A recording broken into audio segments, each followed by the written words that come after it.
ആധുനിക കേരളത്തിലെ ബൗദ്ധിക മണ്ഡലത്തെ തൻ്റെ ജീവിതകാലം മുഴുവൻ നിരന്തരം നവീകരിക്കുകയും ഊർജ്ജസ്വലമാക്കാൻ ശ്രമിക്കുകയും ചെയ്ത ഒരു രാഷ്ട്രീയ ധിഷണയുടെ പേര് കൂടിയാണ് ഒ വി വിജയൻ്റേത്. അദ്ദേഹത്തെ ഖസാക്കിലേക്കും രവിയിലേക്കും ഇനിയെങ്കിലും ചുരുക്കി നിർത്തരുത് എന്നൊരു അപേക്ഷയോടെയാണ് ഞാനിത് പറയുന്നത്. ഖസാക്കിനെ ഒരു തരത്തിലും കുറച്ചു കാണുകയല്ല, പക്ഷെ വിജയന്റെ മൗലികത, വിജയൻ എന്ന ധിഷണയുടെ ഔന്നത്യത്തെ ഖസാക്കിലേക്ക് ചുരുക്കി കിട്ടുന്നത് അദ്ദേഹത്തിന്റെ ഓർമ്മയോടുള്ള ഒരു തെറ്റായ വിശകലന രീതിയായിരിക്കും എന്ന് ഞാൻ ചിന്തിക്കുന്നു. 1975 തൊട്ട് 2005 വരെ ഇന്ദ്രപ്രസ്ഥം എന്ന ഒരു രാഷ്ട്രീയ പംക്തി അദ്ദേഹം എഴുതുകയുണ്ടായി. ആ കാലഘട്ടം എന്തായിരുന്നു ഇന്ത്യ എന്ന് പറയുന്ന രാഷ്ട്രീയ സമൂഹത്തിൻ്റെ ഏതു തരത്തിലായിരുന്നു എന്ന് തിരിഞ്ഞു നോക്കി മനസ്സിലാക്കാൻ ഒരുപക്ഷെ ഇന്ത്യയിലെ ഒരു രാഷ്ട്രീയ പുസ്തകത്തെക്കാളും അല്ലെങ്കിൽ അക്കാഡമിക പാഠപുസ്തകത്തെക്കാളും ഒരു സാധാരണ പൗരന് വിജയന്റെ പംക്തിയിലേക്ക് തിരിഞ്ഞു നോക്കുന്നതായിരിക്കും നല്ലത്. അത്രമാത്രം വിശാലത കൊണ്ട് വിജയൻ തന്റെ കൊച്ചു കുറിപ്പുകളെ അടിവരയിട്ടിരുന്നു.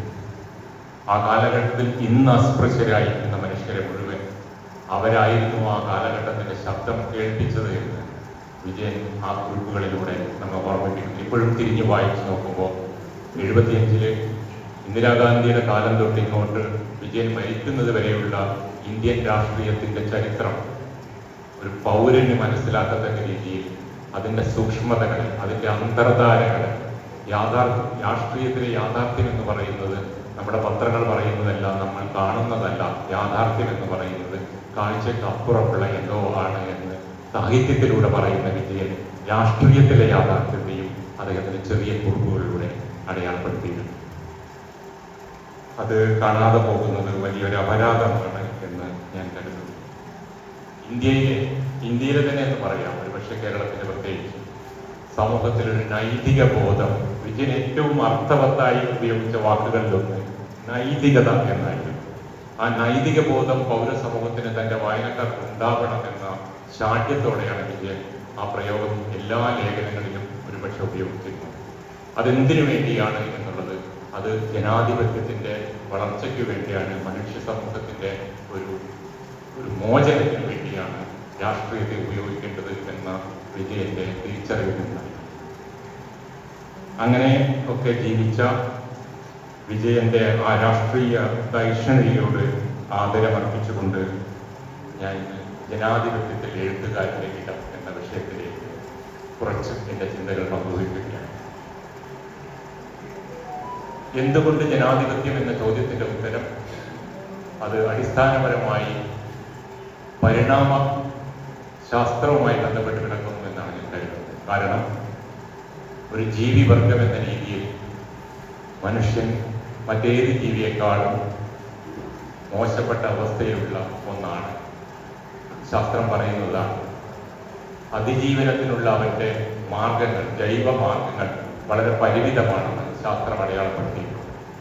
അവൻ അവൻ്റെതായ രീതിയിൽ, ഏതെങ്കിലും രീതിയിൽ തൻ്റെ സമൂഹത്തെ, തൻ്റെ ചുറ്റുമുള്ള പരിസരത്തെ, തൻ്റെ മറ്റു സഹജീവികളെ നിയന്ത്രിക്കാനോ നേരിടാനുള്ള കഴിവില്ല എന്നാണ് ശാസ്ത്രം പറയുന്നത്. അപ്പൊ എങ്ങനെയാണ് ഒരു ജീവി വർഗം എന്ന രീതിയിൽ അതിജീവിക്കുക എന്ന ചിന്തയിൽ നിന്ന് അത് കൂട്ടായ്മയിലൂടെ മാത്രമേ സാധിക്കൂ എന്ന തിരിച്ചറിവിലൂടെ ആ കൂട്ടായ്മയുടെ രാഷ്ട്രീയത്തിന്റെ പേരാണ് ജനാധിപത്യം എന്ന് പറയുന്നത്. ആ ജനാധിപത്യത്തിലൂടെ മാത്രമേ മനുഷ്യവംശത്തിന് മുന്നേറാനാവുമെന്നും ഒരുപക്ഷെ ആ മനുഷ്യവംശം ആ ജനാധിപത്യത്തിന്റെ അല്ലെങ്കിൽ കൂട്ടായ്മയിലൂടെ പ്രകൃതിയെയും പ്രപഞ്ചത്തെയും മറ്റ് ജീവജാലങ്ങളെയും അടക്കി ഭരിക്കുന്ന ഒരു അസ്വസ്ഥമായ അന്തരീക്ഷം കൂടി ഉണ്ടായി എന്നുള്ളത് വേറെ കാര്യം. പക്ഷെ അടിസ്ഥാനപരമായി മനുഷ്യന് കൂട്ടായ്മയിലൂടെ മാത്രമേ മുന്നേറാൻ പറ്റൂ എന്നുള്ളതാണ്. ഈ കൂട്ടായ്മ ഒരു രാഷ്ട്രീയ ബോധ്യമായി വന്നതിന്റെ പേരാണ് ജനാധിപത്യം. ഈ ജനാധിപത്യത്തിന്റെ നിലനിൽപ്പ്, നടത്തിപ്പ് രാഷ്ട്രീയക്കാർക്കുള്ളതാണ്. ജനാധിപത്യത്തിന്റെ നടത്തിപ്പ് അധികാരികൾക്കുള്ളതാണ്, ഭരണാധികാരികൾക്കുള്ളതാണ്, തിരഞ്ഞെടുക്കപ്പെട്ട ഭരണാധികാരി. പക്ഷെ ഈ ജനാധിപത്യത്തിന്റെ നിലനിൽപ്പ് എന്ന് പറയുന്നതിന്റെ ഉത്തരവാദിത്വം എഴുത്തുകാർക്കാണ് എന്നത്. കാരണം എഴുത്തുകാർക്കാണ് സമൂഹത്തിലെ മൂല്യത്തെ നിലനിർത്താൻ കഴിയുന്നത്, മൂല്യബോധത്തെ മുന്നോട്ട് കൊണ്ടുപോകാൻ കഴിയുന്നത്. മനുഷ്യവംശത്തിന്റെ മൂല്യബോധത്തിലൂടെയല്ലാതെ ഇതിന് മുന്നേറാനാവുകയില്ല, നിലനിൽക്കാനാവുകയില്ല. ഈ മൂല്യബോധത്തിന് ദോഷം വന്നിട്ടുണ്ട് എന്നുള്ളതിന്റെ ഏറ്റവും വലിയ തെളിവുകളാണ് ആധുനിക ജനാധിപത്യം. ഈ 21ാം നൂറ്റാണ്ടിൽ നമ്മൾ ഇന്ന് നമുക്ക് ചുറ്റും നോക്കുമ്പോൾ ജനാധിപത്യം ഏതെല്ലാം തരത്തിലുള്ള പ്രതിസന്ധികളിലൂടെ കടന്നു പോകുന്നു മനസ്സിലാക്കുക. അടിസ്ഥാനപരമായി ഞാൻ നേരത്തെ പറഞ്ഞ ജനാധിപത്യത്തെ നയിക്കേണ്ട അധികാര കേന്ദ്രം രാഷ്ട്രീയക്കാരാണെങ്കിലും ജനാധിപത്യത്തെ നിലനിർത്തുക എന്ന ഉത്തരവാദിത്തമുള്ള അധികാര കേന്ദ്രം എഴുത്തുകാരാണ്. എഴുത്തുകാരൻ തീർച്ചയായും ഒരു അധികാര കേന്ദ്രം തന്നെയാണ്. അധികാരങ്ങളെ ചോദ്യം ചെയ്യാനുള്ള അധികാരം എഴുത്തുകാർക്ക് കൽപ്പിച്ചു കൊടുത്തൊരു ആധുനിക സമൂഹത്തിലാണ് നമ്മൾ ജീവിക്കുന്നത്. നമുക്കറിയാം ആരൊക്കെയാണ് അധികാര കേന്ദ്രങ്ങളായി പ്രവർത്തിച്ച എഴുത്തുകാർ. വിജയൻ ഒരു അധികാര കേന്ദ്രമാണ്. എൻ്റെ തലമുറയിലുണ്ട്. എൻ്റെ തലമുറയിൽ രാഷ്ട്രീയത്തെ ചോദ്യം ചെയ്യാൻ പര്യാപ്തനാക്കിയത്, എൻ്റെ തലമുറയിലെ നീതിബോധത്തെ വളർത്താൻ തയ്യാറായത് ഒ.വി. വിജയനാണ്. എം.ടി. വാസുദേവൻ നായർ ഒരു അധികാര കേന്ദ്രമാണ്. ആനന്ദമൂർത്തി ഒരു അധികാര കേന്ദ്രമാണ്. അരുന്ധതി റോയ് അത് അധികാരമാണ്.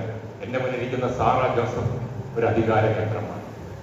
അധികാരത്തെ ചോദ്യം ചെയ്യാൻ ഇന്നും കേരളീയ സമൂഹത്തെ പഠിപ്പിക്കുന്നവരുടെ ഒരാളാണ് സാറ. എന്താണ് ജനാധിപത്യത്തിലൂടെ മനുഷ്യ സമൂഹത്തിന് നഷ്ടമായി പോകുന്നത്, എന്തൊക്കെ പരിമിതികളാണ് ഈ ജനാധിപത്യം നിലനിന്നിട്ടും നമുക്ക് ഇല്ലാതെ പോകുന്നത്, ആ പരിമിതികളെ കണ്ടെത്തുകയും ചോദ്യം ചെയ്യുക. സ്ത്രീയുടെ അവസ്ഥ, മാനവികതയുടെ അവസ്ഥ, മനുഷ്യത്തിന്റെ അവസ്ഥ, അതെങ്ങനെ പോകുന്നു എന്ന് നിരന്തരം ചോദ്യം ചെയ്തത് സാറ ജോസഫാണ്. അതെന്തുകൊണ്ട് സാധിച്ചു? അത് സമൂഹത്തിൽ എഴുത്തുകാരി എന്ന നിലയിൽ സാറ ജോസഫ് നേടിയെടുത്ത ഒരു അധികാരം കൊണ്ടാണ് സാധിച്ചത്. എം.ടി. വാസുദേവൻ നായർ എന്തുകൊണ്ടാണ് അദ്ദേഹം ശബ്ദിക്കുമ്പോൾ, അദ്ദേഹം രാഷ്ട്രീയം പറയുമ്പോൾ ഭരണകേന്ദ്രത്തിലെ ഏറ്റവും വലിയ ഉന്നതനായ നേതാവിന് പോലും ഞെട്ടലുണ്ടാകുന്നത്? അതെന്തുകൊണ്ടാണ് അത് അത്രയോടെ ശ്രദ്ധയോടെ ശ്രദ്ധിക്കുന്നത്? കാരണം വ്യക്തികളിലുള്ള പൗരന്മാരുടെ അധികാരം തന്നെക്കാൾ കൂടുതൽ എഴുത്തുകാരനാണെന്ന് ആ ജനാധിപത്യ സംവിധാനത്തിന്റെ ഭരണാധികാരി മനസ്സിലാക്കുന്നത് കൊണ്ടാണ്. ഇതിനെയാണ് എഴുത്തുകാരന്റെ അധികാരം എന്ന് പറയുന്നത്. അത് എഴുത്തുകാരൻ വേണ്ട വിധം പ്രയോഗിക്കുമ്പോഴാണ് സമൂഹം മുന്നോട്ട് പോവുക. ഈ ഇടം എഴുത്തുകാർ ഏത് രീതിയിൽ ഉപയോഗിക്കുന്നു എന്നത് വളരെ പ്രസക്തമായ ഒരു ചോദ്യമാണ്. നമുക്കറിയാം, ഇന്ന് ലോകം നേരിടുന്ന വലിയ വെല്ലുവിളികളൊന്നാണ് ജനാധിപത്യം. ജനാധിപത്യം അതിൻ്റെ പുറംമോടിയിൽ മാത്രം നിലനിൽക്കുകയും ജനാധിപത്യത്തിലൂടെ സമൂഹത്തിന്, മനുഷ്യരാശിക്ക്, പൗരസമൂഹത്തിന് എന്താണോ ലഭിക്കേണ്ടത് അത് ലഭിക്കാതെ പോവുകയും ചെയ്യുന്ന ഒരു കാലഘട്ടത്തിലാണ് നമ്മൾ കടന്നു പോകുന്നത്. കഴിഞ്ഞ 2 ദിവസം മുമ്പ് നമുക്ക് സുപ്രീം കോടതി വന്ന ഒരു വിധിയുണ്ട് ആവിഷ്കാര സ്വാതന്ത്ര്യത്തെക്കുറിച്ച്.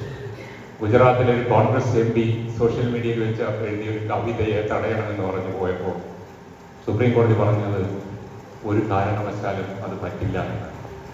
എന്തുകൊണ്ടാണ്? ആവിഷ്കാര സ്വാതന്ത്ര്യം എന്ന് പറയുന്നത് 2018 വളരെ പ്രധാനമായ മീശ വിവാദവുമായി ബന്ധപ്പെട്ട സുപ്രീം കോടതിയുടെ 3-അംഗ ബെഞ്ചിന്റെ വിധിയുണ്ട്. ഭാവനയുടെ ഭ്രമണപഥത്തിൽ തുടരുത് എന്നാണ് ആ വിധി പറഞ്ഞിട്ടുള്ളത്. ഭാവനയുടെ ഭ്രമണപഥം എന്ന് പറയുന്നത് അത് ഭരണഘടനാനുസരണം ഇന്ത്യയിലെ പൗരന്മാർക്ക് അവകാശപ്പെട്ടതാണ്. ഈ പുതിയ വിധിയിൽ പറയുന്നത് ആ അവകാശം അറിയാതെ പോവുക, ഉദ്യോഗസ്ഥന്മാർ, നീതിപാലകർ അത് അറിയാതെ പോവുകയോ അല്ലെങ്കിൽ അതിനെ കണ്ടില്ലെന്ന് നടിക്കുകയോ ആണ് ചെയ്യുന്നത് എന്നാണ് ഈ വിധിയിൽ പറയുന്നത്. ഇതാരാണ് നിലനിൽക്കുന്നത്? ഈ സമൂഹത്തിൽ ആവിഷ്കാര സ്വാതന്ത്ര്യം, ആവിഷ്കാര സ്വാതന്ത്ര്യത്തിലൂടെയാണ് മനുഷ്യ സമൂഹം മുന്നോട്ട് പോയിട്ടുള്ളത്. ജനാധിപത്യം എന്ന് പറയുന്ന സങ്കല്പം ഏതിലൂടെയാണ് നിർമ്മിക്കപ്പെട്ടിട്ടുള്ളത്? അത് ഏതെല്ലാമോ എഴുത്തുകാരുടെ ചിന്തകളിലൂടെ, അവർ മുന്നോട്ട് വെച്ച ആശയങ്ങളിലൂടെയാണ് വന്നിട്ടുള്ളത്. എന്താണ് അടിമത്വം എന്ന് മനസ്സിലാക്കിയത് എങ്ങനെയാണ്? എഴുത്തുകാരൻ അടിമത്വത്തിന്റെ വിഘടനത്തെക്കുറിച്ച്, അതിന്റെ പ്രശ്നങ്ങളെക്കുറിച്ച് എഴുതിയപ്പോഴാണ് മനസ്സിലായിട്ടുള്ളത്. എന്താണ് ഫ്രീഡം, എന്താണ് ഫെമിനിസം എന്ന് പറഞ്ഞത് ആരാണ്? എഴുത്തുകാരാണ് പറഞ്ഞത്. എന്താണ് റേഷ്യൽ ഡിസ്ക്രിമിനേഷൻ എന്ന് പറഞ്ഞത് ആരാണ്? എഴുത്തുകാരാണ് പറഞ്ഞത്. അങ്ങനെ സമൂഹം മുന്നോട്ട് പോകുമ്പോൾ നേരിടേണ്ട എല്ലാ തരത്തിലുള്ള പ്രായോഗികവും സൈദ്ധാന്തികവുമായ പ്രതിവിധികളെക്കുറിച്ചും പ്രതിസന്ധികളെക്കുറിച്ചും മനസ്സിലാക്കി തന്ന എഴുത്തുകാരന്റെ ആശയ സംവേദനത്തിന്, ആവിഷ്കാര സ്വാതന്ത്ര്യത്തിന് കടിഞ്ഞാണിടുവഴി ജനാധിപത്യം ഇല്ലാതാവുകയാണ് എന്നുള്ളത് മനസ്സിലാക്കിക്കൊണ്ടാണ് ഇന്ത്യയുടെ ഭരണഘടനയിൽ, ലോകത്തിലെ ഏറ്റവും പ്രധാനപ്പെട്ട ഭരണഘടനയെല്ലാം ആവിഷ്കാര സ്വാതന്ത്ര്യത്തിനുള്ള വലിയ സ്ഥാനം കൽപ്പിച്ചിരിക്കുന്നത്. ആ സ്ഥാനം നിലനിർത്താനുള്ള ഉത്തരവാദിത്വം ജനാധിപത്യത്തിൽ ഭരണകർത്താക്കളെക്കാൾ കൂടുതൽ എഴുത്തുകാർക്കാണ് എന്നുള്ളതാണ് മനസ്സിലാക്കുന്നത്. അത് എത്ര എഴുത്തുകാർ ചെയ്യുന്നുണ്ട് എന്നുള്ള ചോദ്യം നമ്മുടെ മുന്നിൽ എപ്പോഴും വരണം. അങ്ങനെ വരുമ്പോഴാണ് കോടതികൾക്കും മറ്റും വരാതിരിക്കുമ്പോഴാണ് കോടതികൾക്ക് ഇടപെടേണ്ടി വരുന്നത്. ഇന്നത്തെ ജനാധിപത്യം എന്താണ്? അവിടെ എഴുത്തുകാരനും പൗരനും എന്താണ് വരാം? എഴുത്തുകാരന് വിലയില്ല എന്ന് മനസ്സിലാക്കിക്കൊണ്ടിരിക്കുന്നത് പൗരനെ വിലവെടുക്കുന്നുണ്ടോ ഏതെങ്കിലും ജനാധിപത്യ ഭരണാധികാരികളെ വിലവെടുക്കുന്നു? ഇല്ല. എന്തുകൊണ്ടാണ്? അത് സമ്മർദ്ദ തന്ത്രങ്ങളുടെ ബലാബലത്തിൽ മാത്രം നിർണ്ണയിക്കപ്പെടുന്ന ഒന്നായി ജനാധിപത്യം അധപ്പതിച്ചു പോയിരിക്കുന്നു. അത് ആരാണ് ചൂണ്ടിക്കാട്ടിക്കുന്നത്? ഈ സമൂഹത്തോട്, ഈ പൗരന്മാരോട് നിങ്ങൾ വെറും വോട്ട് ചെയ്യാനുള്ള യന്ത്രങ്ങളല്ല അല്ലെങ്കിൽ ഒരു പട്ടണങ്ങളല്ല എന്ന് ഓർമ്മപ്പെടുത്തേണ്ട ഉത്തരവാദിത്വം എഴുത്തുകാർക്കുണ്ട്. ആ എഴുത്തുകാർ എന്ത് ചെയ്യുന്നു എന്നത് എഴുത്തുകാരുടെ അധികാരത്തെ കുറിച്ച് ഓർമ്മിക്കുമ്പോൾ വേണമെങ്കിൽ എം ടി വാസുദേവൻ നമുക്ക് ഓർമ്മിക്കാൻ കഴിയും. എം ടിയെ കുറിച്ച് വളരെ രസകരമായ ഒരു കാര്യമുണ്ട്. എം ടി വാസുദേവൻ നായർ കോഴിക്കോടിലെ ആ ചെറിയ വസതിയിൽ നിന്നുകൊണ്ട് ആളുകളെയൊന്നും അധികം കാണാതെ കേരളത്തിന്റെ രാഷ്ട്രീയത്തെ പലപ്പോഴും നിയന്ത്രിച്ചിരുന്നു എന്ന് നമുക്കറിയാം, അല്ലെങ്കിൽ അറിയണം. കോഴിക്കോട് പരിസരത്തുള്ള രാഷ്ട്രീയ പ്രവർത്തകർ എപ്പോഴും പറയുന്ന ഒരു കാര്യമുണ്ട്. ഭരണത്തിൽ പ്രതിപക്ഷത്തില്ല പലപ്പോഴായിട്ടുള്ളവർ അവർക്ക് എന്തെങ്കിലും ഒരു ആവശ്യം വന്നാൽ അവരുടെ നേതാവിനോട്, അവരുടെ മുഖ്യമന്ത്രിയോട് അവരത് പറയുമ്പോൾ അത് നടക്കാതെ പോകും. അവരടുത്തതായി ചെയ്യുന്നത് നേരെ എം ടിയെ കണ്ട് ആ പ്രശ്നം ബോധ്യപ്പെടുത്തും. ആ ബോധ്യപ്പെടുത്തലിലൂടെ പിന്നീട് വരുന്ന നേതാവിൻ്റെ അടുത്തേക്ക് എം ടി കണ്ടെത്തുകയും എം ടി വഴി ആ പ്രശ്നം അവതരിക്കുമ്പോൾ ആ ദിവസം അത് പരിഹരിക്കപ്പെടാറുണ്ട് എന്ന് പറയും. എവിടെയാണ് അത് സാധിക്കുന്നത്? എഴുത്തുകാരന്റെ അധികാരം ഉപയോഗിക്കാനുള്ള, അത് അമിതാധികാരമല്ലാതെ ആവശ്യത്തിന് മാത്രം ഉപയോഗിക്കാനുള്ള എം ടിയുടെ സ്ഥിതി, എഴുത്തുകാരന്റെ അന്തസ്സ്, എഴുത്തുകാരന്റെ ജാഗ്രത, എഴുത്തുകാരന്റെ ആ അധികാര പ്രയോഗമാണ് എം ടി നടത്തുന്നത്. സാറാ ജോസഫ് ശബ്ദിച്ചാൽ കേരളത്തിലേതല്ല ഇന്ത്യയിലെ ഭരണകൂടം പോലും ശ്രദ്ധിക്കും നടക്കുന്നുണ്ടോ എന്നുള്ളത്. കാരണം ഭരണകൂടത്തിന്റെ സംവിധാനങ്ങൾ മാറിയിരിക്കുന്നു. പൗരനും എഴുത്തുകാരനുമുള്ള ബന്ധത്തിൽ വിള്ളലുകളുണ്ടായിരിക്കുന്നു. എഴുത്ത് എന്ന് പറയുന്നത് ഒരു സാമൂഹ്യ പ്രവർത്തനമാണോ, അല്ലെങ്കിൽ സമൂഹത്തെ ഞാൻ ഇതുവരെ പറഞ്ഞതുപോലെ മനുഷ്യവംശത്തെയും ജനാധിപത്യത്തെയും മുന്നോട്ട് നയിക്കാനുള്ള ഒന്നാണോ എന്ന സംശയം പുതിയ കാലഘട്ടക്കാർ വരുത്തിക്കൊണ്ടിരിക്കുന്നു. അതുണ്ടാക്കുന്ന സ്ഥിതിയെ, അല്ലെങ്കിൽ അതുണ്ടാക്കുന്ന ആനുകൂല്യത്തെ ഭരണകൂടവും അധികാരവർഗം ഉപയോഗിക്കുകയും ജനാധിപത്യത്തെ വികലമാക്കുകയും ചെയ്യുന്നു എന്നുള്ളതാണ് ഇത് കാണാതെ പോകരുത്. എഴുത്ത് ഒരു സമൂഹത്തെ മനസ്സിലാക്കുന്നത് എഴുത്തിനപ്പുറം മറ്റെന്തിനാണ് കഴിയുക? ഞാനൊരു കഥ പറയാം. ഒരു കാശ്മീരി അത്താർ എന്ന് പറയുന്ന ഒരു കാശ്മീരി കഥാകൃത്ത് എഴുതിയൊരു കഥയാണ്. ദ എനിമി എന്നാണ് ആ കഥയുടെ പേര്. ആ കഥ നമ്മുടെ ഇന്ത്യ പാകിസ്ഥാൻ ബോർഡറിൽ നടക്കുകയാണ്. ആ കഥ നടക്കുമ്പോൾ ഒരു ചെറുപ്പക്കാരൻ അദ്ദേഹത്തിന്റെ സഹോദരൻ താമസിക്കുന്ന തൊട്ടടുത്ത നദിയുടെ കരയ്ക്കാണ് അദ്ദേഹം. നദിയുടെ തൊട്ടപ്പുറത്ത് തന്റെ സഹോദരൻ താമസിക്കുന്നുണ്ട്. അവിടെ അദ്ദേഹത്തിന് പോകണം. സഹോദരൻ അധ്യാപകൻ അവിടേക്ക് പോകാൻ അയാൾ തയ്യാറായി നിൽക്കുകയാണ്. അയാൾക്ക് കടന്നു പോകേണ്ട ഒരു പാലമുണ്ട്. ആ പാലത്തിന് ഇങ്ങേ വശത്ത് ഇന്ത്യൻ സൈന്യം ഒരു ബാരിക്കേഡ് ഉണ്ടാക്കിയിട്ടുണ്ട്. ആ പാലത്തിന്റെ അങ്ങേ വശത്ത് പാകിസ്ഥാൻ സൈന്യം ഒരു ബാരിക്കേഡ്. ഈ നദിയുടെ അപ്പുറം ഇപ്പുറവും രണ്ട് രാജ്യമായി മാറിയിരിക്കുന്നു. ഇദ്ദേഹത്തിന്റെ സഹോദരനെ കാണാൻ ഈ പാലം കടന്നു പോയേ പറ്റുള്ളൂ. ആ പാലം കടക്കാൻ ഭാഗ്യവശാൽ അദ്ദേഹത്തിന് ഇന്ത്യൻ ബാരിക്കേഡിൽ എത്തിയപ്പോൾ അവിടെ പട്ടാളക്കാരുണ്ടായിരുന്നില്ല. അദ്ദേഹം വളരെ വേഗത്തിൽ ഓടി തന്റെ ശ്രദ്ധയും കണ്ണും മുഴുവൻ തന്റെ സഹോദരനെ കാണാവുന്ന വീട്ടിലേക്ക് നോക്കിക്കൊണ്ട് അദ്ദേഹം പാലത്തിലേക്ക് കടക്കുകയാണ്. പാലത്തിലെ അങ്ങേ എത്തുമ്പോൾ പാകിസ്ഥാൻ സൈനികരോട് ഉണ്ടായിരുന്നു. അവർ ഇയാളെ പിടിച്ചെടുക്കുന്നു. ചോദിക്കുന്നു, നിങ്ങൾ ഇന്ത്യൻ ചാരനാണ്? അയാൾ പറഞ്ഞു, അല്ല, ഞാൻ കാശ്മീരിയാണ്. വീണ്ടും ചോദിക്കുന്നു, നിങ്ങൾ ഇന്ത്യൻ ചാരനോ? അല്ല, ഞാൻ കാശ്മീരിയാണ്. അവർ പറഞ്ഞു, നിങ്ങൾക്ക് കടന്നു പോകാൻ കഴിയില്ല, നിങ്ങൾ ഇന്ത്യക്കാരനാണ്. അദ്ദേഹത്തെ അവിടെയുള്ള ബാരിക്കേഡിലെ തറവ് പണിയിൽ അവരെ പിടിച്ചെടുക്കുകയാണ്. അദ്ദേഹം പറഞ്ഞു, എൻ്റെ സഹോദരൻ കാണുന്ന വീട്ടിൽ, ഈ നോക്കിക്കാണുന്ന വീട്ടിൽ വലിയ അപകടത്തിലാണ്, ഞാൻ അറിഞ്ഞിട്ടാണ് വരുന്നത്, ഇന്ന് പോകാൻ ഞാൻ തിരിച്ചു വരും. അവർ പറഞ്ഞു, ഞങ്ങൾക്ക് അതിന് അവകാശമില്ല. അദ്ദേഹത്തെ ആ മുറിയിലിട്ട് രാത്രി പരമാവധി ആക്രമിക്കുന്നു. രാവിലെ ആവുമ്പോൾ അദ്ദേഹത്തോട് ഈ ഒരേ സൈനികർ പറയുകയാണ്, നിങ്ങൾ നോക്കൂ, ആ വീട്ടിലേക്ക് നോക്കിക്കോളൂ. ആ വീടിന് മുന്നിൽ സഹോദരന് വേണ്ടി ശവമഞ്ചം ഒരുക്കിയിരിക്കുകയാണ്. സഹോദരൻ രാത്രിയിൽ മരിച്ചുപോയി. ഇയാൾ പറയുന്നു, എന്നെയൊന്ന് പോകാൻ അനുവദിക്കൂ, അവസാനമായി ഞാൻ എൻ്റെ സഹോദരനെ കണ്ടോട്ടെ. ഇവരനുവദിക്കുന്നില്ല, ഇവരോട് കെഞ്ചുകയാണ്. അപ്പോൾ ഞങ്ങൾക്കതിന് അവകാശമില്ല. ആർക്കാണ് അവകാശം? അത് ഞങ്ങൾക്കറിയില്ല. നിങ്ങളുടെ മേലുദ്യോഗസ്ഥനോട് ചോദിക്കൂ, അയാൾക്കും അതിന് അവകാശമില്ല, അതിനും മേലുദ്യോഗസ്ഥന് അവകാശമില്ല. ഈ അവകാശമില്ലായ്മ, ഈ പാലം കടക്കാതിരിക്കാനുള്ള അവസ്ഥ ഉണ്ടാക്കിയതിന്റെ പേരെന്താണ്? അതിന്റെ പേര് രാഷ്ട്രീയം എന്നാണ്. അത് ജനാധിപത്യ രാജ്യം, ജനാധിപത്യ വിരുദ്ധ രാഷ്ട്രീയമാണ്. രാഷ്ട്രങ്ങൾ തമ്മിലുള്ള വിഭജനത്തെ, അതിലൂടെ ഉണ്ടാകുന്ന മനുഷ്യബന്ധങ്ങളുടെ വിഭജനത്തെ ഈ കഥയിൽ നമ്മൾ മനസ്സിലാക്കുകയാണ്. ഈ കഥ നമ്മൾ വിഭജനത്തെ കുറിച്ചുള്ള ലേഖനം വായിക്കാൻ മനസ്സിലാക്കുക. എഴുത്തുകാരുടെ അധികാരം അവിടെ വരികയാണ്. ഞാൻ എപ്പോഴും ആലോചിക്കാറുണ്ട്, ഇന്ത്യയിൽ നിന്ന് വിജയൻ പറഞ്ഞത്, വിജയൻ 1980-കളിലാണ് പറഞ്ഞത്, ഹിന്ദു ഫണ്ടമെന്റലിസം ഇന്ത്യക്ക് ആപത്താണ്, ഹിന്ദുക്കൾക്കും ആപത്താണ്. അദ്ദേഹം പറഞ്ഞ മറ്റൊരു കാര്യം, രാജ്യത്തിന്റെ തലസ്ഥാനത്ത് ഹിന്ദുക്കളുടെ കൊടി കയറുമ്പോൾ അതെന്റെ രാജ്യമല്ലാതാകുമെന്നാണ്. 80-കളിൽ വിജയൻ പറഞ്ഞ ആ പ്രവചനം ഇന്ന് എവിടെ എത്തിയിരിക്കണം നോക്കണം.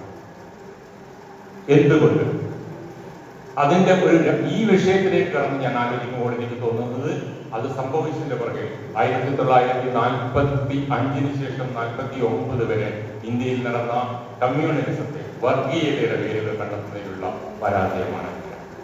എന്തുകൊണ്ടാണ് ആ പരാജയം സംഭവിച്ചത്? ലോകത്തിലെ ഏറ്റവും വലിയ ദുരന്തങ്ങൾ നമ്മൾ മനസ്സിലാക്കുന്നത് സാഹിത്യത്തിലൂടെയാണ്. ഹോളോകോസ്റ്റ് നമ്മൾ അറിയുന്നത് എങ്ങനെയാണ്? ഓഷ്വിറ്റ്സിന്റെ ദുരന്തങ്ങൾ നമ്മൾ എങ്ങനെയാണ്? യൂറോപ്പിന്റെ 20-ാം നൂറ്റാണ്ടിന്റെ സാഹിത്യം നിറച്ചും അതിൻ്റെതാണ്. അവരുടെ അനുഭവങ്ങൾ, അവരുടെ ഭാവനകൾ സൃഷ്ടിച്ചത്, അവരുടെ ഡയറി ആനി ഫ്രാങ്കിനെ നമുക്കറിയാം. ആ അനുഭവ തീക്ഷ്ണമായ സാഹിത്യമാണ് ലോകമെമ്പാടുമുള്ള മനുഷ്യരിലേക്ക് ഇതാ ഇങ്ങനെയൊരു ദുരന്തമുണ്ട്, ആ ദുരന്തം മാനവരാശിക്കെതിരാണ്, മാനവരാശിയെ നശിപ്പിക്കുമെന്ന് പറഞ്ഞത്. ലോകം കണ്ട ഏറ്റവും വലിയ വർഗീയ ലഹളകളിലൊന്നായിരുന്നു, വർഗീയ പ്രതിസന്ധി, വർഗീയ ദുരന്തങ്ങളിലൊന്നായിരുന്നു ഇന്ത്യയുടെ വിഭജനം. 47-ലെ വിഭജനത്തെ കുറിച്ച് എത്രമാത്രം ഇന്ത്യൻ സാഹിത്യത്തിൽ എഴുതപ്പെട്ടിട്ടുണ്ട്. 1-2 കൃതികളല്ലാതെ, ട്രെയിൻ ടു പാകിസ്ഥാൻ പോലെയും മാൻഡോയുടെ ചില കഥകളുമല്ലാതെ എന്താണ് ഇന്ത്യൻ വിഭജനത്തെ പറയുന്നത്? വിഭജനവുമായി ബന്ധപ്പെട്ട ആ പ്രദേശത്ത് ജീവിച്ച സാധാരണ മനുഷ്യന്റെ വേദനകളുണ്ട്, അത് തലമുറകളിലൂടെ കടന്നുപോയതുണ്ട്. പക്ഷെ അതിനപ്പുറം ഇന്ന് ആ വർഗീയത ആ പ്രദേശത്ത് മാത്രം നിൽക്കുകയല്ല, ഇന്ത്യയിൽ മുമ്പാകെ, കേരളത്തിൽ ഉൾപ്പെടെ ഒരു സംഹാര താണ്ഡവത്തിലേക്ക് അടുക്കുക. നമ്മൾ അറിയാതെ നമ്മളിലേക്ക് കടന്നു വരിക. നമ്മുടെ വീടുകൾക്കുള്ളിൽ വർഗീയതയുണ്ട്. പുറത്ത് നമ്മൾക്ക് ആരെയും തടഞ്ഞു നിർത്താം, പക്ഷെ വീടുകൾക്കുള്ളിൽ കടന്നു വന്ന ആ വർഗീയത കടന്നു വരാനുള്ള കാരണം വർഗീയതയുടെ ആ ശക്തിയും അതിന്റെ ദുരന്തവും നമ്മൾ അറിയാതെ പോയി എന്നുള്ളതാണ്. ആ അറിയാതെ പോയതിന്റെ ഉത്തരവാദിത്വം ഇന്ത്യയിലെ എഴുത്തുകാർക്കുണ്ടെന്ന് വിശ്വസിക്കുന്ന ഒരാളാണ്. ഇന്ത്യൻ ജനാധിപത്യത്തിന്റെ തുടർച്ചയ്ക്ക് ഈ പ്രധാന ഇന്ത്യ നേരിട്ട ഏറ്റവും വലിയ വെല്ലുവിളിയെ അടയാളപ്പെടുത്തണമായിരുന്നു, അതിന്റെ വേദനകളെ ഉൾക്കൊള്ളണമായിരുന്നു, അത് പുതിയ തലമുറയിലേക്ക് കൈമാറ്റി ചേർക്കണം. അത് സംഭവിച്ചില്ല. അവിടെ എഴുത്തുകാരന്റെ ഇടം ആ എഴുത്തുകാർ ഉപയോഗിച്ചില്ല. ഇന്ന് ജനാധിപത്യം നേരിടുന്ന വെല്ലുവിളി, ഇന്ന് എവിടെയാണ് എഴുത്തുകാരുടെ സ്ഥാനം? ഒരു ഉദാഹരണം ഞാൻ പറയാം. ഏറ്റവും അവസാനമായി നമ്മളിപ്പം നമ്മുടെ ബഹിരാകാശ സഞ്ചാരിയൊക്കെ ജയിച്ചു വന്നപ്പോൾ ഗുജറാത്തുകാരിയാണ്, ഇന്ത്യൻ വംശജ മാത്രമാണ്. എന്താണ് ഇന്ത്യയിലെ പ്രധാനമന്ത്രി, ഇന്ത്യയിലെ ആഭ്യന്തര, ഇന്ത്യൻ ഗവൺമെന്റിന് എന്തുമാത്രം ആവേശത്തോടെയാണ് അവർ സ്വീകരിച്ചത്, അവർക്ക് വേണ്ടി ട്വീറ്റുകൾ എഴുതി. ഇന്ത്യയിൽ നിന്ന് ഏറ്റവും വലിയ സാഹിത്യ അംഗീകാരം നേടിയ ലേഡിയുടെ പേര് ഗീതാഞ്ജലി ശ്രീ എന്നാണ്. ബുക്കർ ഇന്റർനാഷണൽ പുരസ്കാരം അവർ കൃതിയിലൂടെ നേടുകയുണ്ടായി. ഈ സംവിധാനങ്ങളൊന്നും ശബ്ദിച്ചില്ല. ഇന്ത്യൻ വംശജയായ ഒരു സ്ത്രീ നോബൽ സമ്മാനത്തിന് ശേഷം രണ്ടാമതെന്ന് കരുതപ്പെടുന്ന ബുക്കർ അന്താരാഷ്ട്ര പുരസ്കാരം നേടിയപ്പോൾ അനുമോദിക്കാൻ ഇന്ത്യൻ ഗവൺമെന്റിൽ നിന്ന് ഒരു ശബ്ദം ഉയർന്നില്ല. സംസ്കാരത്തെ, എഴുത്തിനെ എങ്ങനെ അകറ്റി നിർത്തണം എന്നുള്ളത് അവർക്ക് നിശ്ചയമുണ്ടായിരുന്നു. ഗീതാഞ്ജലി ശ്രീ ചെയ്തത് ചെറിയൊരു കാര്യമാണ്. അവർ ബാബറി മസ്ജിദിനെ കുറിച്ച് നോവൽ എഴുതിയിട്ടുണ്ടായിരുന്നു. അപ്പൊ ഇതിനെതിരെയുള്ള ശബ്ദമുണ്ടായി. ഇത് എത്ര പേർ മനസ്സിലാക്കി? ഓട്ടക്കാരെയും സിനിമക്കാരെയും അല്ലെങ്കിൽ ബഹിരാകാശത്തെയും മാറ്റി നിർത്തണമെന്നല്ല പറയുന്നത്. സംസ്കാരത്തെ, രാഷ്ട്രീയത്തെ തിരുത്താൻ ശക്തിയുള്ള, പൗരന്റെ മൂല്യബോധത്തെ മാറ്റാൻ കരുത്തുള്ള സാംസ്കാരിക രംഗത്തെ, സാഹിത്യത്തെ, എഴുത്തിനെ, കലയെ അവഗണിക്കുകയും മറിച്ചുള്ളതിനെ ആഘോഷിക്കുകയും ചെയ്യുമ്പോൾ അത് ജനാധിപത്യത്തെ ശിഥിലീകരിക്കാനുള്ള തീവ്രമായ നിഗൂഢ ആലോചനയാണെന്ന് മനസ്സിലാക്കാനെങ്കിലും നമുക്ക് കഴിയണം. ആ മനസ്സിലാക്കിക്കുക എന്ന പ്രവൃത്തി കൂടി എഴുത്തുകാരൻ ഏറ്റെടുക്കേണ്ടതാണ് എന്നുള്ളതാണ്. എന്താണ് എഴുത്തും രാഷ്ട്രീയം തമ്മിലെ ബന്ധം? നിലപാടുകൾ വേണം എഴുത്തുകാരന്. എഴുത്തുകാരന് രാഷ്ട്രീയവുമായുള്ള ബന്ധം എങ്ങനെയായിരിക്കും നിശ്ചയിക്കണം. ജനാധിപത്യത്തിൽ എഴുത്തുകാരൻ അധികാരത്തിന്റെ പുറത്തു നിൽക്കുന്നവരല്ല. ജനാധിപത്യത്തിന്റെ അധികാരം എന്ന് പറയുന്നത് ഭരണത്തിലിരിക്കുന്ന കുറച്ച് വ്യക്തികൾക്കുള്ളതല്ല. അത് ജനാധിപത്യ സംവിധാനത്തിൽ ഇടം ഉള്ള എല്ലാ പൗരന്മാർക്കും, എഴുത്തുകാരുൾപ്പെടെയുള്ളവർക്കുള്ളതാണ്. അത് ക്രിയാത്മകമായി ആവശ്യാനുസരണം ഉപയോഗിക്കുന്നുണ്ടോ എന്നുള്ള ചോദ്യമാണ്. നിങ്ങൾക്ക് ജനാധിപത്യത്തിൽ ഭരണാധികാരിയെ ചോദ്യം ചെയ്യാനുള്ള അവകാശമുണ്ട്. അത് ഏറ്റവും കൂടുതൽ ഏറ്റെടുക്കേണ്ട ഉത്തരവാദിത്തമുള്ളവരാണ് എഴുത്തുകാരൻ. ഭരണാധികാരി ചെയ്യുന്നതെല്ലാം ശരിയാണെന്ന് പറയുകയല്ല. കക്ഷി രാഷ്ട്രീയം ജനാധിപത്യത്തെ എത്രമാത്രം നിരർത്ഥകമാക്കുമെന്ന് ഓർമ്മിപ്പിച്ച എഴുത്തുകാരുടെ പേരാണ് ഒ. വിജയൻ. വിജയന്റെ രാഷ്ട്രീയ ലേഖനങ്ങൾ എഴുതിയാൽ നിങ്ങൾ മനസ്സിലാവും എന്താണ് ഇന്ത്യൻ ജനാധിപത്യത്തിൽ ഓരോരോ കക്ഷി രാഷ്ട്രീയവും ഏത് തരത്തിലാണ് അതിനെ വികലമാക്കിയത്, എത്ര തരത്തിലാണ് നിരർത്ഥകമാക്കിയത് വിജയൻ ഓർമ്മിപ്പിച്ചുകൊണ്ടേയിരിക്കും. ഓരോ വ്യക്തികളും ഇന്ത്യൻ രാഷ്ട്രീയത്തിൽ അക്കാലത്ത് നിലനിന്നിരുന്ന മുതിർന്ന ഓരോ വ്യക്തികളും ഇന്ത്യൻ ജനാധിപത്യത്തെ ഏത് രീതിയിൽ വികലമാക്കിയത് വിജയൻ എഴുതുന്നുണ്ട്. അവർ സ്വയം രാഷ്ട്രീയ കക്ഷിയാവുമ്പോൾ, അവർ ഒരു സ്വയം പ്രസ്ഥാനമായാകുമ്പോൾ എന്താണ് ഇന്ത്യൻ ജനാധിപത്യത്തിന് സംഭവിക്കുന്നത്, അതുപോലെ തന്നെ പ്രത്യയശാസ്ത്രങ്ങൾ എങ്ങനെയാണ് കമ്മ്യൂണിസം മൂല്യബോധത്തിൽ നിന്ന് തകർന്നു പോകുന്നതെന്ന്, അതിന്റെ അടിസ്ഥാന മൂല്യങ്ങളിൽ എന്താണ് ഇല്ലാതെ പോയത്, അതിന്റെ ധാർമ്മികത എവിടെയാണ് നഷ്ടപ്പെട്ടതെന്ന് വിജയൻ ഓർമ്മിപ്പിക്കുന്നുണ്ട്. ഈ ഓർമ്മിപ്പിക്കലില്ലാതെ ഇതിനെല്ലാം തള്ളി മാറ്റിക്കൊണ്ട് ഒരു അരാജകവാദികളോട് നിൽക്കുന്ന മനുഷ്യരോട് സഹതപിക്കാനേ കഴിയും. ജനാധിപത്യത്തിൽ അരാജകത്വത്തിന് അടിസ്ഥാനമില്ല. കാരണം അരാജകവാദിക്ക് വിജയം കാണാൻ അവകാശമില്ല. അരാജകവാദി വിജയം എന്ന കോൺസെപ്റ്റിന് തന്നെ എതിരാണ്. അങ്ങനെ അരാജകവാദത്തെയല്ല നമ്മൾ അനുകൂലിക്കുന്നത്, ഒരു എഴുത്തുകാരനും അനുകൂലിക്കുന്നത്. ജനാധിപത്യ പ്രക്രിയ നമ്മളെല്ലാം അനുഭവിക്കുന്ന സാമൂഹിക സാഹചര്യങ്ങൾ ഈ ജനാധിപത്യത്തിൽ നമ്മൾ നേടിയെടുത്തതാണ്. അത് നമുക്ക് ഭരണകർത്താക്കൾ തന്നതല്ല. നമ്മുടെ മൂല്യബോധത്തിൽ നിന്ന് നമ്മൾ തിരഞ്ഞെടുത്ത ഭരണകർത്താക്കൾ അവരുടെ അഡ്മിനിസ്ട്രേറ്റീവ് കാര്യങ്ങളിലൂടെ നമുക്ക് തരുന്നു എന്നേ ഉള്ളൂ. അത് അവരുടേതാണെന്ന് പറയരുത്. അവരെ തിരുത്താനും അവരെ കൊണ്ട് ക്രിയാത്മകമായി പ്രവർത്തിപ്പിക്കുവാനുള്ള ഉത്തരവാദിത്വം സമൂഹത്തിനുണ്ട്. ആ സമൂഹത്തെ ആ ഊർജ്ജസ്വലത നിലനിർത്താനുള്ള ഉത്തരവാദിത്വം എഴുത്തുകാരെന്ന നിലയിൽ, സാമൂഹ്യ ജീവികളെന്ന രീതിയിൽ എഴുത്തുകാർക്കുണ്ട്. അതാണ് എഴുത്തുകാരന്റെ ഇടം. അത് മനസ്സിലാക്കുക, അതിനെ ആ രീതിയിൽ പരിപോഷിപ്പിക്കുകയും ചെയ്യുക എന്നുള്ളത് വളരെ പ്രധാനപ്പെട്ട. അതൊരു വിധേയപ്പെടലായിട്ടാണ്. വിധേയപ്പെടുക എന്ന് പറയുന്ന അടിസ്ഥാനപരമായി മനുഷ്യന്റെ മനസ്സിലുള്ള, നിങ്ങൾ മാനസികമായി വിധേയപ്പെട്ടാൽ നിങ്ങൾ ചെയ്യുന്ന എല്ലാ പ്രവൃത്തിയിലും വിധേയരായിരിക്കും. നിങ്ങൾ എന്തിനാണ് മുഖ്യമന്ത്രിയെ കാണുമ്പോൾ, നിങ്ങൾ എന്തിനാണ് പ്രധാനമന്ത്രിയെ കാണുമ്പോൾ നിങ്ങൾ വിധേയനാകുന്നത്? നിങ്ങൾ എന്തിനാണ് ഭക്തി പ്രകടിപ്പിക്കുന്നത്? വിജയൻ അനാദരവിന്റെ രാഷ്ട്രീയം പറഞ്ഞ ഏക മലയാളി എഴുത്തുകാരനാണ്. ധർമ്മപുരാണം അനാദരവിന്റെ രാഷ്ട്രീയമാണ് പറഞ്ഞത്. ആദരവിലൂടെ എല്ലാ ജനാധിപത്യത്തെ നിലനിർത്തുന്നത്, ആദരവിലൂടെ എല്ലാ രാഷ്ട്രീയത്തെ മുന്നോട്ട് കൊണ്ടുപോകേണ്ടത്. അത് തിരിച്ചറിഞ്ഞ എഴുത്തുകാരെയാണ് സാധിച്ചത്. വേറൊരു രീതിയിൽ ടീച്ചറെ പ്രകടിപ്പിക്കുന്നുണ്ട്. എവിടെയാണ് മൂല്യദോഷം നടക്കുന്നത്? അത് രാഷ്ട്രീയത്തിൽ, ജനാധിപത്യത്തിൽ, കമ്മ്യൂണിസത്തിൽ, മാർക്സിസത്തിൽ, എവിടെയാണ്? സോഷ്യലിസ്റ്റ് മൂല്യശോഷണം നടക്കുമ്പോൾ ഈ മൂല്യശോഷണം എന്ന് പറയുന്നത് അത് അടിസ്ഥാനപരമായ മനുഷ്യവംശത്തിന്റെ ജനാധിപത്യ സംവിധാനത്തിൽ തകർച്ചയ്ക്ക് കാരണമാവുമെന്ന് ഓർമ്മിപ്പിക്കുകയാണ്. ഈ മൂല്യശോഷണം വരുന്നിടത്താണ് നമ്മൾ ഈ പറയുന്ന വർഗീയത പോലുള്ള സംവിധാനങ്ങൾ അല്ലെങ്കിൽ പ്രക്രിയകൾ കടന്നു വരുന്നത് എന്നാണ്. അതിന് എഴുത്തുകാരും രാഷ്ട്രീയക്കാരും തമ്മിലുള്ള ആശയവിനിമയം നടന്നേ പറ്റൂ. എഴുത്തുകാരൻ രാഷ്ട്രീയക്കാരനാകാൻ ശ്രമിക്കുന്നത് അത് അവന്റെ ഒരു രക്ഷപ്പെടലാണ്. അതിനെ അനുവദിച്ചു കൊടുക്കാതിരിക്കുക എന്നത് എഴുത്തുകാരന്റെ കടമയാണ്. മാറി നിൽക്കുമ്പോൾ വിജയൻ അങ്ങനെ മാറി നിന്നാളല്ല എന്നാണ് ഞാൻ കരുതുന്നത്. വിജയനെ കുറിച്ചുള്ള പല സംഭവം, വിജയൻ വ്യക്തിപരമായി ഞാൻ ഒരിക്കൽ മാത്രമേ കണ്ടിട്ട്, വിജയനുമായി അടുത്ത ബന്ധമുള്ള പലരുമായിട്ടും കണ്ടിട്ട് വിജയൻ ആരോടാണ് സംവദിക്കാതിരുന്നത്. വിജയൻ ഏറ്റവും കൂടുതൽ വിമർശനാത്മകമായി നോക്കിക്കണ്ട നേതാക്കളുമായി വിജയൻ ഏറ്റവും അധികം സംവദിച്ചിട്ടുണ്ട്. വിജയൻ EMSുമായുള്ള സംഭാഷണങ്ങൾ, വിജയൻ EMSിനൊക്കെ എഴുതിയ കുറിപ്പുകൾ എത്ര പരസ്പര സ്നേഹത്തോടെയാണ്, എത്ര ആദരവോടെ, എത്ര വിനയത്തോടെയാണ് വിജയൻ കൈകാര്യം.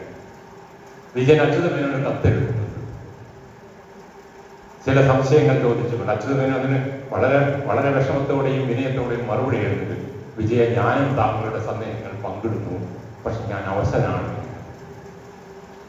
ഇത് കഴിയുന്ന എഴുത്തുകാരൻ ഒരു രാഷ്ട്രീയ നേതാവ് എന്ന് പറയുന്നത് അസ്പൃശ്യനായി അല്ലെങ്കിൽ ഏവരെ ഉയരത്തിൽ നിൽക്കേണ്ട ഒരാളാണെന്ന് ധരിച്ചു പോയാൽ അവിടെ അയാൾ ജയിക്കുകയായി. അവിടെ വരുന്നതിന്റെ പേര് ഫാസിസമാണ്. ആ പ്രസ്ഥാനം അല്ലെങ്കിൽ ആ വ്യക്തി ഫാസിസ്റ്റാവും. ഒരു അധികാരിയെ ഫാസിസ്റ്റ് അല്ലാതെ ആവാതെ നിലനിർത്തുക എന്ന് പറയുന്നത് സമൂഹത്തിന്റെ ഉത്തരവാണ്. സമൂഹത്തിന്റെ ഉത്തരവാദിത്വത്തിൽ ഏറ്റവും വലിയ പങ്കുള്ള ആളാണ് എഴുത്തുകാരൻ. അതുകൊണ്ടാണ് അച്യുതമേനോൻ കഥ എഴുതിയത്. രാജ്യന്റെയും അടിയന്തരാവസ്ഥയുടെയും എല്ലാ കുറ്റബോധവും അച്യുതമേനോന് കൽപ്പിച്ചു കൊടുത്ത വിജയൻ തന്നെയാണ് അച്യുതമേനോട് പറയുന്നത്. അച്യുതമേനോൻ അപ്പോഴും പറയുന്നത് ഗ്ലാസ്നോയും പെരിസ്ട്രോയിക്കയും കമ്മ്യൂണിസ്റ്റിന്റെ പ്രശ്നങ്ങളും വിജയന് മുന്നേ തന്നെ ചെക്കോസ്ലോവാക്യയിൽ കമ്മ്യൂണിസ്റ്റ് പ്രശ്നം നടന്നപ്പോൾ ഞാനതിന് ആശങ്കാകുലമായിരുന്നു വിജയ. ഇന്ന് അതിനെക്കുറിച്ചൊന്നും എഴുതാനുള്ള ശക്തിയോ തീക്ഷ്ണമായ ബന്ധങ്ങളോ സംവിധാനങ്ങളുമായി എനിക്കില്ല. വിജയൻ EMSനെ കാണാൻ പോയിട്ട് പറയുന്നുണ്ട്, IKG സെന്ററിൽ ഇന്ത്യ ടുഡേക്ക് വേണ്ടി അഭിമുഖം ചെയ്യാൻ വേണ്ടി അടുത്ത് പോയിരുന്ന് വളരെ പരിമിതമായ പരിചയമൊന്നുമില്ല. വിജയൻ ചോദിക്കുകയാണ്. വിജയൻ ആദ്യം തന്നെ പറയാൻ അങ്ങയോട് ക്ഷമിക്കണം, ഞാൻ ഒരുപാട് അങ്ങയെ വിഷമിപ്പിച്ചിട്ടുണ്ട്. സാരമില്ല വിജയ, ഞങ്ങൾ വിജയനെയും ഒരുപാട് വിഷമിപ്പിച്ചിട്ടുണ്ടല്ലോ എന്നാണ് EMS പറയുന്നത്. ഈ പാരസ്പര്യം ഇത് ജനാധിപത്യത്തിന്റെ രീതിയാണ്, ജനാധിപത്യത്തിന്റെ മൂല്യബോധത്തിൽ നിന്നുണ്ടായതാണ്. ഇത് നിലനിർത്തുക എന്നത് വളരെ പ്രധാനമാണ്. അതുപോലെ തന്നെ തെറ്റായ കാര്യം ചെയ്താൽ ആരെയാണ് വിജയൻ വിമർശിക്കാതിരുന്നിട്ടുള്ളത്? വിജയന്റെ കാർട്ടൂണുകൾ ശ്രദ്ധിച്ചാൽ മതി. ലോകം ഇന്നും ആദരവോടെ കാണുന്നതാണ് വിജയന്റെ കാർട്ടൂണുകൾ. ദയവ് ചെയ്ത് വിജയനായിട്ടുള്ള സ്മൃതികളിൽ വിജയന്റെ കാർട്ടൂണുകളെ പരാമർശിക്കാതെ പോകരുത്. ഇന്ത്യയുടെ ഏറ്റവും വലിയ രാഷ്ട്രീയ കാർട്ടൂണിസ്റ്റ്, എഡിറ്റോറിയൽ കാർട്ടൂണിസ്റ്റ് ആരാണെന്ന് OV വിജയനാണ്. അത് നമ്മൾ മനസ്സിലാക്കുന്നില്ലെങ്കിലും ലോകം മനസ്സിലാക്കിയിട്ടുണ്ട്. വിജയന്റെ പുസ്തകങ്ങളിൽ ഏറ്റവും കൂടുതൽ വിജയന്റെ കാർട്ടൂൺ പുസ്തകത്തിന് ആശീഷ് ഗാന്ധിയുടെ ഒരു പഠനമുണ്ട്. നമ്മൾ അർത്ഥപ്പെട്ടു. അപ്പോഴാണ് നമ്മൾ വീണ്ടും വീണ്ടും വിജയനെ കസാക്കിലേക്ക് ചുരുക്കിക്കൊണ്ടിരിക്കുന്നത്. വിജയൻ രാഷ്ട്രീയ ജീവിയാണ്. രാഷ്ട്രീയ ജീവിയാകുന്നതിലൂടെ മാത്രമേ മനുഷ്യവംശത്തിന് മുന്നോട്ട് പോകാൻ കഴിയുള്ളൂ. കാരണം മനുഷ്യവംശത്തിന്റെ നേതാവായി നിലനിർത്തുന്നത്, അതിനെ മുന്നോട്ട് കൊണ്ടുപോകാനുള്ള ഉത്തരവാദിത്വം നമ്മളെ ഏൽപ്പിച്ചത് രാഷ്ട്രീയ ബോധ്യങ്ങളിലാണ്, രാഷ്ട്രീയ പ്രസ്ഥാനങ്ങളിലാണ് എന്ന് തിരിച്ചറിവുണ്ട്. രാഷ്ട്രീയത്തെ രണ്ടായി കാണാം. സർഗാത്മകതയും രാഷ്ട്രീയം വരാതെയും നിലപാടുകൾ രാഷ്ട്രീയം പറഞ്ഞുകൊണ്ടും എഴുത്തുകാരുണ്ടാവും. സർഗാത്മകതയിലൂടെ കൂടെ രാഷ്ട്രീയം പറയുന്നവരും ഉണ്ടാവും, ദൈക്ഷണികമായ രാഷ്ട്രീയം പറയുന്നവരും ഉണ്ടാവും. പക്ഷെ രാഷ്ട്രീയത്തെ ഒഴിച്ചു നിർത്തുവാൻ നിലപാടുകളില്ലാതെ ഞാനിതാ സർഗാത്മക സാഹിത്യം എഴുതി വിസ്തൃതനാകുന്നു എന്ന നിലപാട് അതൊരു എഴുത്തുകാരന് ചേർന്നതല്ല. അവിടെ സർഗാത്മകത ഇല്ലത്. അതെന്തോ വേറെന്തോ വിഭ്രാന്തിയുടെ പേരാണ്. നിങ്ങളുടെ സമൂഹത്തോട് നിങ്ങൾക്കൊന്നും പറയാനില്ലെങ്കിൽ നിങ്ങൾ എന്താണ് ചിന്തിക്കുന്നത്? നിങ്ങളെ സൃഷ്ടിച്ചതാണ് ഈ സമൂഹം. അതുകൊണ്ടാണ് ഞാൻ പറയുന്നത്, ഇന്ന് നമ്മൾ നിലവിലിരിക്കുന്ന എല്ലാ സംവിധാനങ്ങളും, അത് ശാസ്ത്രീയമായാലും സാങ്കേതികമായാലും രാഷ്ട്രീയമായാലും, ഈ സംവിധാനങ്ങൾ നമ്മൾ അനുഭവിക്കുന്നത്, അത് രാഷ്ട്രീയത്തിൽ വിശ്വാസമുള്ളവരായാലും അരാഷ്ട്രീയവാദിയായാലും അനുഭവിക്കുന്നത്, അവന്റെ ജീവിതത്തിന്റെ താളവും ദൈനംദിന സംവിധാനങ്ങളും നിലനിർത്തുന്നത് ഈ രാഷ്ട്രീയത്തിന്റെ മൂല്യബോധത്തിൽ നിന്നാണ്. അതിലെ പിഴവുകളെ കണ്ടെത്താം, അതിനെ വിമർശിക്കാം, പക്ഷെ അതിനെ നിഷ്കാസം ചെയ്യുക, അതിനെ അവഗണിച്ചുകൊണ്ട്, അതിനെ തള്ളി പറഞ്ഞുകൊണ്ട് മുന്നേറുക എന്ന് പറയുന്നതല്ല. അങ്ങനെ മുന്നേറിയാൽ ജയിക്കുന്നതിന്റെ പേരാണ് ഫാഷിസം. ഒരുപക്ഷെ ആധുനിക ഇന്ത്യയിൽ വിജയന്റെ കാലത്തിന് ശേഷം ഈ ദുരന്തം സംഭവിച്ചു പോയിട്ടുണ്ട്. എഴുത്തുകാരൻ അവന്റെ സർഗാത്മക മാടങ്ങളിലേക്ക് ഒതുങ്ങുകയും ചുരുക്കം ചില ആരാധകർ പറയുന്ന നല്ല വാക്കുകളിലേക്ക് ചുരുങ്ങിപ്പോവുകയും ചെയ്തിട്ടുണ്ട്. ആ ചുരുങ്ങലുകൾ ജനാധിപത്യത്തെ കൂടി സൃഷ്ടിക്കുന്നുണ്ട് എന്ന് നമ്മൾ ഓർമ്മിക്കണം എന്നുള്ളതാണ്. നമുക്ക് ആരെ തിരഞ്ഞെടുക്കണം എന്നുള്ളത് തീർച്ചയായിട്ടും ആവിഷ്കാര സ്വാതന്ത്ര്യത്തിൽ പറഞ്ഞുകൊണ്ടാണ് ഞാൻ പോയത്. 1957 58 ബോംബെയിൽ വ്ളാദിമിർ നബോക്കോവിന്റെ പ്രസിദ്ധമായ ലോലിത എന്ന് പറയുന്ന പുസ്തകം അച്ചടിച്ച പുസ്തകം കപ്പൽ മാർഗം ബോംബെയിലേക്ക് എത്തുകയാണ്, ഇന്ത്യയിൽ വിതരണത്തിനായി. അപ്പൊ ബോംബെയിലെ കലക്ടർ എവിടെയോ വായിച്ചു ഇതിനകത്ത് അശ്ലീലമുണ്ട്. അപ്പൊ അദ്ദേഹം അത് അന്നത്തെ ഉത്തരവാദപ്പെട്ട ആളുകളോട് പറഞ്ഞു, ഇതിൽ അശ്ലീലമുണ്ട്, ഇന്ത്യയിൽ വിൽക്കാൻ പാടില്ല, അത് പ്രയാസമാവും, അത് മോശമാണ്. നിർഭാഗ്യവശാൽ അന്നത്തെ അവിടെ ഉണ്ടായിരുന്ന ഒരു കമ്മീഷണർക്ക് ഇതിനെക്കുറിച്ച് സ്വല്പധാരണയുള്ളത്. അയാൾ പറഞ്ഞു, എനിക്ക് തീരുമാനം എടുക്കാൻ പറ്റില്ല, ഞാൻ ഗവൺമെന്റിന്റെ ശ്രദ്ധയിൽപ്പെടുത്താം. അന്നത്തെ ഏതോ ഒരു പത്രപ്രവർത്തനം എല്ലാം കൂടി ചേർന്നിട്ട് അന്നത്തെ ധനകാര്യമന്ത്രിയായിരുന്ന മൊറാർജി ദേശായിക്ക് ഒരു കത്ത് എഴുതുകയാണ്. ലോലിത എന്ന് പറയുന്ന ഒരു കൃതിയുണ്ട്, റഷ്യൻ ബോൺ എഴുത്തുകാരനാണ്, അമേരിക്കയിൽ നിന്ന് കൃതികൾ വരുന്നു, ഇതിൽ അശ്ലീലമുണ്ട്, സദാചാര വിരുദ്ധതയുണ്ട്, 40 വയസ്സുകാരനായ ഒരാൾ 12 വയസ്സുകാരിയായ ഒരു പെൺകുട്ടിയും തമ്മിലുള്ള ലൈംഗിക ബന്ധം വിവരിക്കുന്നുണ്ട് എന്ന് പത്രമാധ്യമങ്ങളിൽ കാണും. അതുകൊണ്ട് ഇത് നിരോധിക്കാൻ ഉത്തരവുണ്ടാകണം. മൊറാർജി ദേശായി വലിയ സദാചാരവാദിയും ഗാന്ധിയും ഒക്കെ ആയിരുന്നു. ഉടനെ പറഞ്ഞു, ഇത് അശ്ലീലം, അല്ലെങ്കിൽ പിന്നെന്താണ് അശ്ലീലം, അതുകൊണ്ട് നിരോധിക്കാം എന്ന് തീരുമാനിക്കുന്നു. പക്ഷെ അദ്ദേഹം തീരുമാനമെടുത്തില്ല. അദ്ദേഹം വീണ്ടും അത് മറ്റു ഉദ്യോഗസ്ഥന്മാർക്ക് വിടുകയും പ്രസാധകർ, ഇതിന്റെ ഡിസ്ട്രിബ്യൂട്ടേഴ്സ് എന്ത് ചെയ്തു വെച്ചാൽ അത് വീണ്ടും അത് പ്രധാനമന്ത്രിയുടെ തലത്തിലേക്ക് കൊണ്ടുവരാൻ ശ്രമിക്കുകയും ജവഹർലാൽ നെഹ്റുവുമായി കൂടിക്കാഴ്ച ആവശ്യപ്പെടുകയും ചെയ്യണം. നെഹ്റു കുറച്ച് ദിവസത്തിന് ശേഷം ഇവരുമായി കൂടിക്കാഴ്ച ചെയ്യും. അദ്ദേഹം പറഞ്ഞു, ഞാൻ ഇതിനെക്കുറിച്ച് വിദേശ മാധ്യമങ്ങളിൽ ചില റിവ്യൂകളൊക്കെ കണ്ടിട്ടുണ്ട്, പുസ്തകം ഞാൻ കണ്ടിട്ടില്ല, ഏതായാലും എനിക്ക് കുറച്ച് ദിവസം തരും, ഞാൻ ആ പുസ്തകം ഒന്ന് വായിക്കട്ടെ എന്ന്. ഇന്ത്യയിലെ പ്രധാനമന്ത്രി ഒരു പുസ്തകം നിരോധിക്കണോ എന്ന ചോദ്യം വന്നപ്പോ ഞാനത് വായിക്കട്ടെ എന്ന് പറഞ്ഞു. നമ്മളിന്ന് കാണുന്നുണ്ട് ഇന്നലെയൊക്കെ എന്താണ് ഇന്ത്യ മഹാരാജ്യത്ത് നടക്കുന്നത്. 75 കൊല്ലം ആവിഷ്കാര സ്വാതന്ത്ര്യം അനുവദിച്ച ഭരണഘടനയുമായി നടന്നിട്ട് നമ്മൾ എത്രത്തോളം പുറകോട്ടും നടന്നു എന്ന് ഇന്നലെ ഞാൻ പത്രം വായിച്ചാൽ മതി. 2-3-4 ദിവസം കൂടി കഴിഞ്ഞാൽ ഇന്ന് വരെ നാട്ടുകാർ കണ്ട ഒരു സിനിമ മുഴുവനായിട്ട് എനിക്ക് കാണാൻ കഴിയില്ല. കാരണം അടുത്ത ദിവസം സിനിമ കണ്ടിട്ടില്ലെങ്കിൽ സിനിമ വേറെ ആൾ വേറെ വഴിക്ക് കൊണ്ടുപോകുന്ന ഒരു രാജ്യം, ഇതേ ഭരണഘടന, ഇതേ ആവിഷ്കാരം, ഇതേ സുപ്രീം കോടതി നിലനിൽക്കുന്ന ഒരു സമൂഹത്തിലാണ് ഇപ്പൊ നെഹ്റു ഇങ്ങനെ പറയുകയും നെഹ്റു 15 ദിവസത്തിനുള്ളിൽ ഈ നോവൽ വായിക്കുകയും അതിനെക്കുറിച്ച് മനോഹരമായ ഒരുപക്ഷെ വിദേശ മാധ്യമങ്ങളിൽ അടിക്കാവുന്ന രീതിയിലുള്ള ഒരു ബ്ലർബ് അടിക്കാവുന്ന രീതിയിലുള്ള നോട്ടോടുകൂടി ഇത് വായിച്ചു. ഇത് ഉന്നതമായ സാഹിത്യമാണ്, ഇത് അശ്ലീലമല്ല, ഇതിൽ സദാചാര ലംഘനമില്ല, അതുകൊണ്ട് ഇത് നിരോധിക്കേണ്ടതില്ല എന്ന് എഴുതുകയും ചെയ്തു. അങ്ങനെയുള്ള ഒരു പ്രധാനമന്ത്രി വാണ രാജ്യത്തിന്റെ പേരാണ് ഇന്ത്യ എന്നത്. ഈ ആവിഷ്കാര സ്വാതന്ത്ര്യത്തെ നെഹ്റുവിൽ നിന്ന് മുന്നോട്ട് കൊണ്ടുപോയി നിലനിർത്തുവാൻ കഴിയില്ലെങ്കിൽ അതിന്റെ ഉത്തരവാദിത്വം രാഷ്ട്രീയ പാർട്ടികൾക്കും രാഷ്ട്രീയ നേതാക്കൾക്കും മാത്രമുള്ളതല്ല. അവിടെയാണ് എഴുത്തുകാരൻ എന്ത് ചെയ്യണമെന്ന വലിയ ഉത്തരവാദിത്തങ്ങൾ നമ്മൾ ആലോചിക്കേണ്ടത്. എഴുത്തുകാരൻ രാഷ്ട്രീയക്കാരും തമ്മിലുള്ള ബന്ധം, പാരസ്പര്യം അത് വിമർശനാത്മകമായിരിക്കണം, ക്രിയാത്മകമായിരിക്കണം. അതികഠിനമായ രീതിയിൽ അവരിൽ നിന്ന് ഒരു വിധേയത്വത്തിൻ്റെതല്ലാത്ത ഒരു ഭാഷ കണ്ടെത്തേണ്ടതുണ്ട്. നിർഭാഗ്യവശാൽ വിധേയത്വം, ആരാധന, നേരത്തെ അന്ധമായ ആരാധന എന്ന ശ്രീകുമാർ സാർ പറഞ്ഞു. അന്ധമായ ആരാധന തന്നെ തെറ്റാണ് ജനാധിപത്യത്തിൽ. ആരാധന വിജയനെ പോലും ആരാധിക്കുന്നത് കണ്ടിരിക്കുമ്പോൾ വിഷമമുണ്ട്. അത് ഭക്തിയിലേക്കാണ് പോകുക. ഭക്തി ജനാധിപത്യ വിരുദ്ധമാണ്, ഭക്തി വൈയക്തികമാണ്. അത് വ്യക്തിയുടെ തലത്തിൽ മനസ്സിൽ മാത്രം നിലനിൽക്കുന്നത്. അതിനൊരു സാമൂഹ്യ പ്രസക്തിയില്ല. ഭക്തിയുടെ സാമൂഹ്യ പ്രസക്തിയുടെ പേരാണ് വർഗീയത. ആ ഭക്തിയാണ് ഇന്ത്യൻ തെരുവുകളിൽ രക്തം ഒഴിക്കുന്നത്. ഈ കഴിഞ്ഞ ദിവസം ഞാൻ കൊറിയയിൽ നിന്ന് നോബൽ സമ്മാനം കിട്ടിയ ഹാങ് കാങ് എന്ന നോവലിസ്റ്റിന്റെ ഹ്യൂമൻ ആക്സ് എന്ന് പറഞ്ഞൊരു നോവൽ വായിച്ചു. ആരും അറിയപ്പെടാതെ പോയ 1980-കളിൽ ആ ചെറിയ നഗരത്തിൽ നടന്ന ഒരു കലാപത്തിന്റെ കഥയാണ്. ചരിത്ര പുസ്തകങ്ങളിൽ കിട്ടുന്നവരുടെ വാചകമായ കലാപം അടയാളപ്പെടുത്തുപോയി, ഗജ്ജു കലാപം. പക്ഷെ ഹ്യൂമൻ ആക്സ് വായിക്കുമ്പോൾ അതിന് സമാനതകളില്ലാത്ത മനുഷ്യവംശത്തിലെ ഏറ്റവും ആഴത്തിലേറിയ മുറിവുകൾ എവിടെയാണ്, എങ്ങനെയാണ് രാഷ്ട്രീയവും അധികാര കേന്ദ്രങ്ങളോട് സൃഷ്ടിക്കുന്നത് എന്ന് സമൂഹത്തോട് പറയാൻ ഹാങ് കാങ്ങിന് കഴിയുകയാണ്.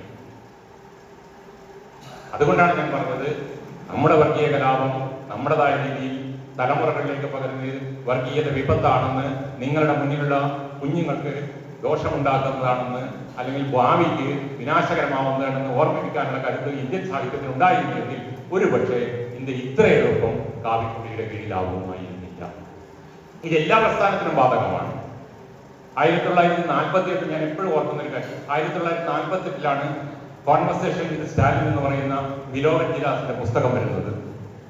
യൂഗോസ്ലാവിയൻ കമ്മ്യൂണിസ്റ്റ് പാർട്ടിയുടെ നേതാവും അവിടുത്തെ ഏറ്റവും പ്രസിദ്ധനായ ദാർശനികനും രാഷ്ട്രീയ ചിന്തകനുമായിരുന്നു മിലോവൻ ജിലാസ്. അദ്ദേഹം ആരാധനയോടെ കണ്ട ആളാണ് സ്റ്റാലിൻ. സ്റ്റാലിനെ പോയി കാണുകയും സംസാരിക്കുകയും ചെയ്ത് കോൺവെർസേഷൻ സ്റ്റാലിൻ എന്ന് പറയുന്ന പുസ്തകം എഴുതി.